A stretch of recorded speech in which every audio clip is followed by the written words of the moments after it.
টাকা পয়সা প্রলোভন এগুলো দিয়ে কখনো যে আইনজীবীকে কেনা যায় না, ব্যারিস্টার আব্দুর রাজ্জাক সাহেব ছিলেন সেটার একটা বড় উদাহরণ।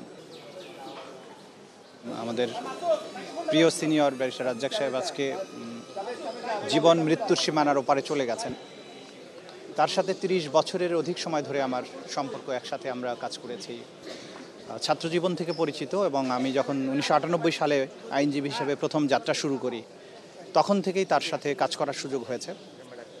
আমি মনে করি যে তার মতো একজন আইনজীবী এবং তার মতো একজন মানুষ চলে যাওয়াতে বাংলাদেশের আইন অঙ্গনে একটা অপূরণীয় ক্ষতি হয়েছে। কারণ বর্তমান সময়ে যখন মূল্যবোধের একটা বড় সংকট চলছে, সেই সময় সুপ্রিম কোর্টের মতো জায়গায় এরকম নীতির প্রশ্নে আপোষহীন আইনজীবী, যিনি যখন যে মামলা নিয়ে দাঁড়াতেন সেই মামলার ইনস আউটস সব কিছু পড়াশোনা করে দাঁড়াতেন, আইন জেনে দাঁড়াতেন এবং আদালতকে সঠিক যুক্তি দিয়ে সঠিক সিদ্ধান্ত গ্রহণে পৌঁছার ব্যাপারে তার আপ্রাণ চেষ্টা ছিল। কখনো তিনি সেখানে রাগ করেননি।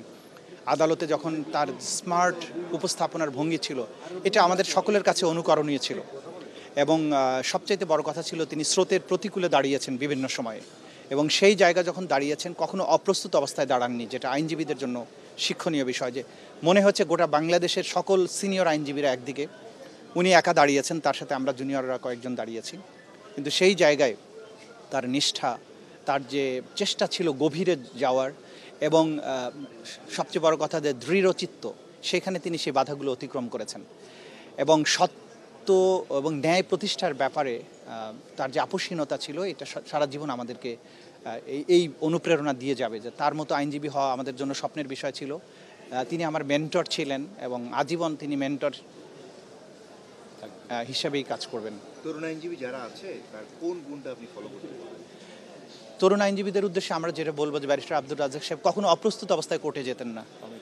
তিনি যে কোনো বিষয়ে কথা বলার আগে ইনস আউটস পড়াশোনা করতেন, ইন ডেপথ পড়াশোনা করতেন, এবং কোর্টে যখন দাঁড়াতেন তখন ওই বিষয়ের ব্যাপারে এমন কোনো তথ্য ছিল না, আইন ছিল না যেটা তিনি জানতেন না, এরকম প্রস্তুতি নিয়ে কোর্টে দাঁড়াতেন, বিনয়ের সাথে কথা বলতেন, কোর্টের প্রশ্ন বোঝার চেষ্টা করতেন, সেভাবে জবাব দিতেন।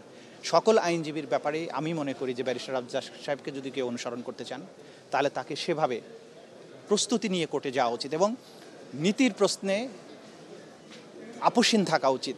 টাকা পয়সা প্রলোভন এগুলো দিয়ে কখনো যে আইনজীবীকে কেনা যায় না, ব্যারিস্টার আব্দুর রাজ্জাক সাহেব ছিলেন সেটার একটা বড় উদাহরণ।